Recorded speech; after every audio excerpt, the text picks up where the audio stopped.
سورہ قصص کی آیت نمبر 51 وَلَقَدْ وَصَّلْنَا لَهُمُ الْقَوْلَ، اور بے شک ہم نے ان لوگوں کے لیے مسلسل بات کو نازل کیا. قرآن مسلسل نازل ہوتا رہا. لَعَلَّهُمْ يَتَذَكَّرُونَ، تاکہ یہ نصیحت حاصل کریں. قرآن کا تھوڑا تھوڑا نازل ہونا اس لیے ہے کہ قرآن کی باتیں دل میں زیادہ پختہ ہو جائیں. الذین آتیناہم الکتاب من قبلہ، وہ لوگ جنہیں ہم نے ان سے پہلے کتاب عطا فرمائی، یعنی توریت اور انجیل اور زبور کے ماننے والے مسلمان جو توریت اور انجیل کو صحیح معنوں میں مانتے ہیں. ہم بہ یؤمنون، وہ قرآن پر بھی ایمان لاتے ہیں. وَإِذَا يُتْلَى عَلَيْهِمْ، اور جب ان پر قرآن کی آیتیں پڑھی جاتی ہیں، قَالُوا آمَنَّا بِهِ، وہ کہتے ہیں ہم اس پر ایمان لائے. إِنَّهُ الْحَقُّ مِن رَبِّنَا، بے شک یہ قرآن ہمارے رب کی طرف سے سچی کتاب ہے. انا کننا من قبلہ مسلمین، بے شک ہم تو اس سے پہلے ہی اسے ماننے والے تھے. کیونکہ توریت میں قرآن کا ذکر تھا، نبی آخر الزماں کا ذکر تھا، تو ہم تو پہلے ہی ان پر ایمان لا چکے ہیں. چونکہ یہ آسمانی کتاب توریت پر ایمان لائے، یا انجیل پر ایمان لائے، عیسیٰ علیہ السلام پر ایمان لائے، یا موسیٰ علیہ السلام پر ایمان لائے، اور پھر یہ حضور پر بھی ایمان لے آئے، تو اس طرح انہیں دگنا اجر ملے گا. اولئک یؤتون اجرہم مرتین، یہی وہ لوگ ہیں جنہیں دگنا اجر دیا جائے گا، کیونکہ 2 نبیوں پر اور 2 کتابوں پر وہ ایمان لائے. اس سے مراد وہ لوگ ہیں جو حقیقی معنوں میں توریت کو ماننے والے ہیں، کیونکہ توریت میں بھی اسلام کا ذکر ہے. ہر نبی نے اسلام ہی کی دعوت دی. بما صبروا، یہ فضیلتیں ہیں اس وجہ سے کہ انہوں نے صبر کیا، ایمان لائے، اسلام لائے، اور اسلام کی راہ میں آنے والی ہر مشکل کو برداشت کیا. وَيَدْرَؤُونَ بِالْحَسَنَةِ السَّيِّئَةِ، اور انہوں نے گناہ کو نیکی سے دور کیا. یعنی اگر کبھی غلطی میں گناہ ہو جائے تو فوراً توبہ کر لیں، کہ توبہ کرنا گناہوں کو مٹا دیتا ہے. فوراً نیکی کرنے میں مشغول ہو جائیں کہ نیکیاں گناہوں کو مٹا دیتی ہیں. وَمِمَّا رَزَقْنَاهُمْ يُنْفِقُونَ، اور اس سے جو ہم نے انہیں روزی دی وہ خرچ کرتے ہیں. اللہ تعالی ہمیں رزق حلال وسیع اور آسان عطا فرمائے، اور اس کی راہ میں دینے والا دل عطا فرمائے. جائز ذرائع سے ہم مال حاصل کریں، جائز ذرائع میں خرچ کریں. غرور، تکبر، عجب سے، کنجوسی سے، ہوس اور لالچ سے، دنیا کی محبت سے، مال کی محبت سے اللہ تعالیٰ محفوظ فرمائے. تو بڑے خوش نصیب ہوتے ہیں جو اپنے مال کو مرنے سے پہلے پہلے دین کی ترویج و اشاعت میں خرچ کرتے ہیں. ایک نہ ایک دن یہ سب مال چھوڑ کر قبر میں جانا ہے. جو اللہ نے مال دیا ہے اس سے دین کی خدمت کر لیں. وَإِذَا سَمِعُوا اللَّغْوَ، اور جب وہ بے حیائی کی بات سنتے ہیں، فضول باتیں سنتے ہیں، أَعْرَضُوا عَنْهُ، تو وہ ایسے لوگوں سے بحث میں الجھ کر اپنا وقت ضائع نہیں کرتے، وہ ان سے اعراض کر لیتے ہیں، روگردانی کرتے ہیں. قرآن مجید فرقان حمید نے فضول بحث کرنے سے منع فرمایا. وقالوا، اور جب لوگ زیادہ الجھنے کی کوشش کرتے ہیں تو وہ ان لوگوں سے کہتے ہیں لنا اعمالنا، ہمارے اعمال ہمارے لیے ہیں. ولکم اعمالکم، اور تمہارے اعمال تمہارے لیے ہیں.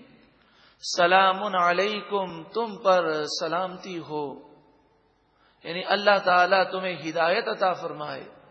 لا نبتغی الجاہلین، ہمیں جاہل اچھے نہیں لگتے، ہم جاہلوں کے منہ لگنا نہیں چاہتے. جب انسان دین کی تبلیغ کرتا ہے تو بسا اوقات بہت کوشش کرنے کے باوجود بھی کسی کو ایمان نصیب نہیں ہوتا، کوئی نیکی کی بات ماننے کو تیار نہیں ہوتا۔ بسا اوقات کسی پر نماز کی محنت کی جائے لیکن وہ نمازی نہ بنے، تو انسان کو مایوس نہیں ہونا چاہیے۔ ہمارا کام ہے کوشش کرنا، ہدایت دینے والا اللہ تعالیٰ ہے۔ انک لا تہدی من احببت، بے شک تم جسے چاہو اسے ہدایت نہیں دے سکتے، ولکن اللہ یہدی من یشاء، ہاں لیکن اللہ تعالیٰ جسے چاہتا ہے ہدایت عطا فرماتا ہے۔ تو ہمیں کوشش کرنی ہے، مایوس نہیں ہونا۔ ہمارا کام ہے کوشش کرنا، کوشش کرنے پر ہمیں ثواب ملے گا، اور کسی کے انکار کرنے سے مایوس نہ ہو، بار بار اسے دین کی بات بتاتے ہی رہیں، کیونکہ ہر جملے پر 1 سال کی عبادت کا ثواب دیا جاتا ہے۔ تو ہم کیوں دین کی دعوت سے رکیں؟ مگر انداز بہت پیارا ہونا چاہیے، موقع محل دیکھ کر اس انداز میں نصیحت کی جائے کہ اسے سمجھ میں بات آ جائے۔ اسی طرح ہم کیسٹ دیتے ہیں کسی کو بیان سننے کے لیے، تو پہلے اس کیسٹ کو خود سن لیں، پھر دیکھیں یہ کیسٹ کا بیان اس کی نفسیات کے مطابق ہے۔ مثلا اگر کوئی شخص ایسا ہے کہ جو والدین کا نافرمان ہے، اب ہم اگر اسے ایسی کیسٹ دیں جس کے اوپر لکھا ہو کہ والدین کی نافرمانی کرنا حرام، جہنم میں لے جانے والا کام ہے، تو اب چونکہ والدین کا نافرمان ہے، یہ کیسٹ سنے گا ہی نہیں، شیطان اس کو سننے نہیں دے گا۔ اب ایسی کیسٹ دینی ہو تو اس کا کور آپ نکال دیں اور صرف کیسٹ دیں، کہیں یہ قرآن حدیث کی روشنی بیان ہے، آپ اسے سنیں۔ وہ سنے گا، جب قرآن و حدیث کی باتیں سنے گا تو اس پر اثر ضرور ہوگا۔ مثلا یہ کیسٹ آخر قصور کس کا، والدین سے محبت کیجیے۔ الحمدللہ قرآن و حدیث کی باتیں سن کر کئی نوجوان تائب ہو گئے اور وہ والدین کے فرمانبردار بن گئے۔ اسی طرح آج ہمارے معاشرے میں معزز بھکاری بہت سارے لوگ بنتے ہیں، یعنی جہیز کا مطالبہ کرتے ہیں اور اس میں کوئی شرم نہیں آتی۔ آپ یہ کیسٹ معزز بھکاری ضرور عام کریں تاکہ ہمارے معاشرے سے اس رسم کا خاتمہ ہو، لوگوں کو شرم آئے۔ جب لوگ شرم کریں گے اور انہیں احساس ہوگا کہ یہ بھیک ہے، جو ڈرائنگ روم میں بیٹھ کر بھیک مانگی جا رہی ہے، کہ آپ ہمیں بتا دیجئے کہ آپ اپنی بیٹی کو کیا کیا دیں گے، نہیں یہ چیز بھی دینی ہوگی، اچھا آپ یہ بھی نہیں دیں گے، یہ بھیک ہے، انہیں اب کیسے سمجھایا جائے؟ اگر میں سمجھاؤں یا آپ سمجھائیں تو شاید انہیں غصہ آ جائے، لیکن قرآن و حدیث کی روشنی میں بیان دے دیں گے۔ جب قرآن و حدیث کی بات ایک مسلمان سنتا ہے تو پھر وہ انکار نہیں کر سکتا۔ تو الحمدللہ بھائیوں نے، بلکہ ایک نوجوان نے تو مجھے آ کر کہا کہ یہ کیسٹ میں نے سنی ہے، میں نے یہ نیت کی ہے کہ انشاءاللہ تعالی میں جہیز نہیں لوں گا۔ تو یہ نوجوان آگے بڑھیں اور ان میں ایسا جذبہ بیدار ہو کہ وہ اس رسم کو، جو کہ اب لعنت کی صورت اختیار کر گئی ہے، اس کا بائیکاٹ کریں۔ تو یہ صرف لڑکے والے ہی کر سکتے ہیں، ان کا ذہن بنے اور باہمی رضامندی سے وہ یہ کہیں دیکھیں اگر ہم نام و نمود کر کے اتنی رقم جہیز میں ضائع کریں گے اور اس طرح ہم ایسی رسم کو باقی رکھیں گے تو سوچیں کہ ہم تو دے سکتے ہیں، آپ لے بھی سکتے ہیں، آپ کو کوئی ضرورت نہیں ہے، ہم خوشی سے دے رہے ہیں، آپ خوشی سے لے رہے ہیں، آپ کا کوئی مطالبہ بھی نہیں ہے۔ مگر اس رسم کا ختم کرنا اس لیے ضروری ہے کہ کئی غریب بچیاں بوڑھی ہو جاتی ہیں ان کے پاس جہیز کی رقم نہ ہونے کی وجہ سے۔ اسلام نے شادی کو بہت آسان کیا، اسلام میں شادی سب سے آسان اور سستی اور سادگی کے ساتھ ہے، لیکن ہم نے خود اپنے ہاتھوں سے ہندوانہ انگریزوں، یہود و نصارہ کے رسومات کے ذریعے اپنے آپ پر مشکل پیدا کر دی۔ تو جرت چاہیے، ان رسموں کو ختم کرنے کے لیے ہمیں ان کیسٹوں کو عام کرنا ضروری ہے۔ تو ہم عام کر دیں، اللہ تعالیٰ ہدایت دینے والا ہے۔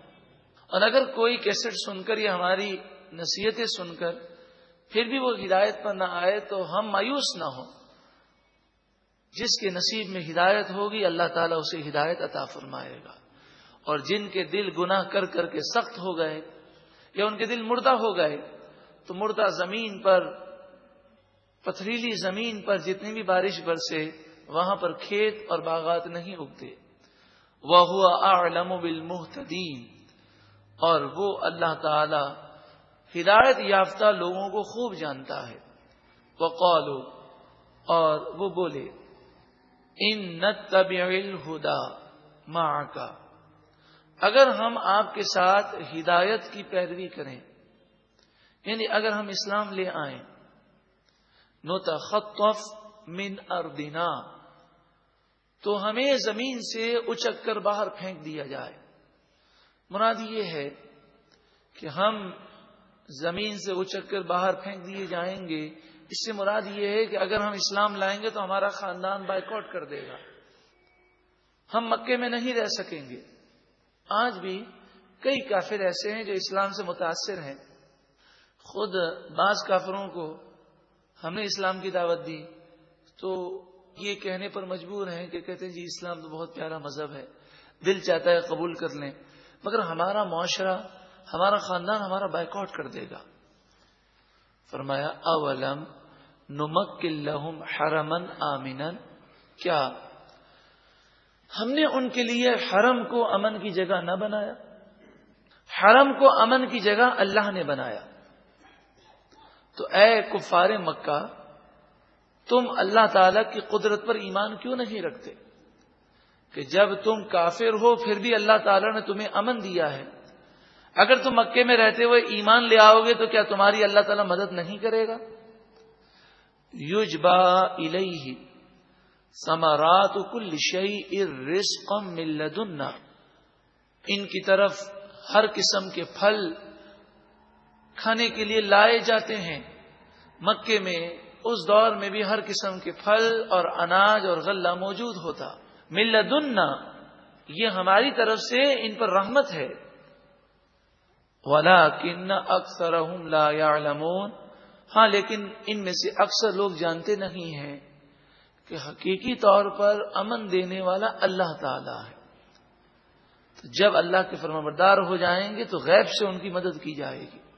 وَكَمْ أَهْلَكْنَا مِنْ قَرْيَةٍ، اور بہت سارے ایسے لوگ ہیں، بہت ساری ایسی بستیاں ہیں جنہیں ہم نے ہلاک کر دیا. بَطِرَتْ معیشتها، جو اپنے عیش پر اتراتے تھے، غرور کرتے تھے، اپنے مال اور اپنی دولت پر وہ ناز کرتے تھے. فَتِلْكَ مَسَاكِنُهُمْ، پھر ان کی بستیاں موجود ہیں. لَمْ تُسْكَنْ مِنْ بَعْدِهِمْ إِلَّا قَلِيلًا، ان کے بعد بہت تھوڑے لوگ اس میں رہے، یعنی یہ ویران ہو گئے، ان کے مکانات ویران ہو گئے، ان کی آبادیاں اجڑ گئیں. پھر کبھی کبھی کوئی مسافر گزرتا راستہ بھٹک کر تو وہ وہاں کبھی چند گھنٹے گزار لیتا، مگر وہ تہذیب و تمدن کے مرکز اور ترقی کا منبع وہ ویران ہو گیا. وَكُنَّا نَحْنُ الْوَارِثِينَ، اور یہ ایسے ہلاک ہوئے کہ ان کا اب کوئی وارث نہ بچا، ہم ہی ان کے وارث بنے. مراد یہ ہے کہ جب کوئی انسان مرتا ہے تو وہ اپنے پیچھے بال بچے چھوڑ کر مرتا ہے، اس کے مال کے وارث بال بچے ہوتے ہیں. تو فرمایا یہ گناہوں کی وجہ سے ایسے ہلاک ہوئے کہ یہ بھی ہلاک ہوئے، ان کی اولادیں بھی ہلاک ہو گئیں، کوئی ان کا وارث نہیں تھا. حقیقی طور پر ہر مال کا مالک اللہ تعالیٰ ہی ہے. وما کان ربک مہلک القری، اللہ تعالی بستیوں کو ہلاک نہیں فرماتا. حتی یبعث فی امہا رسولا، جب تک کہ ان کے مرکز میں رسول کو نہ بھیجے. یعنی اگر کئی بستیاں ہیں، ایک بستی ایسی ہے کہ جہاں پر لوگوں کا آنا جانا بہت زیادہ ہے، تو وہاں پر رسول بھیجا جاتا ہے اور ان کی تبلیغ پورے علاقے میں پھیل جاتی ہے. یتلو علیہم آیاتنا، وہ رسول ہماری آیتیں پڑھ کر سناتے ہیں. پھر جب لوگ نافرمانی کرتے ہیں تو انہیں تباہ کیا جاتا ہے. وما کننا مہلک القری، اور ہم نے بستیوں کو ہلاک نہیں کیا، الا وَأَهْلُهَا ظَالِمُونَ، مگر اسی وقت بستیوں کو ہلاک کیا جب وہاں کے رہنے والے گناہگار تھے. انہوں نے گناہ کیے، پھر آخرکار گناہوں کی وجہ سے ان پر عذاب آیا. اللہ تعالی ظالم نہیں. ہم پر جو مصیبتیں آتی ہیں، ہم گناہگار مسلمانوں پر آنے والی مصیبتیں ہمارے گناہوں کا نتیجہ ہے. وَمَا أُوتِيتُم مِّن شَيْءٍ، اور تمہیں جو کچھ بھی دیا گیا، چاہے اولاد ہو، چاہے مال ہو، چاہے عہدہ ہو، چاہے منصب ہو، چاہے گاڑیاں ہوں، چاہے بنگلے ہوں، چاہے فیکٹریاں ہوں، فَمَتَاعُ الْحَيَاةِ الدُّنْيَا، یہ تو صرف دنیا کی زندگی کا سامان ہے. وَزِينَتُهَا، اور یہ دنیا کی زینت ہے. دنیا بھی فانی اور دنیا کا مال بھی فانی. وَمَا عِندَ اللَّهِ خَيْرٌ، اور جو کچھ اللہ کے پاس ہے وہ تو بہت بہتر ہے، وہ جنت ہے. وَأَبْقَى، اور ہمیشہ رہنے والا ہے کہ جنت میں جو جائے گا وہ ہمیشہ جنت میں رہے گا. افلا تعقلون، تو کیا تم عقل نہیں رکھتے؟ مراد یہ کہ کیا تم غور نہیں کرتے، کیا تم سمجھتے نہیں کہ حقیر دنیا کی خاطر اپنی آخرت کو تباہ کر رہے ہو. ایک مرتبہ محبت کے ساتھ درود و سلام پڑھی. اللہم صلی علی صلاۃ و سلام علیہ.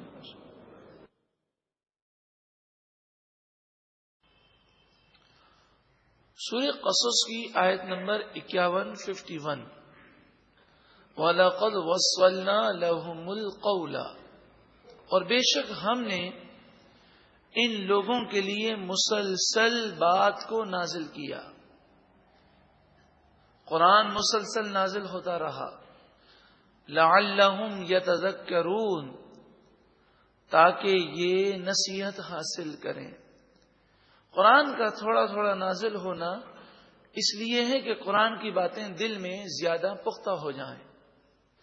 الذین آتیناہم الکتاب من قبلہ، وہ لوگ جنہیں ہم نے ان سے پہلے کتاب عطا فرمائی، یعنی توریت اور انجیل اور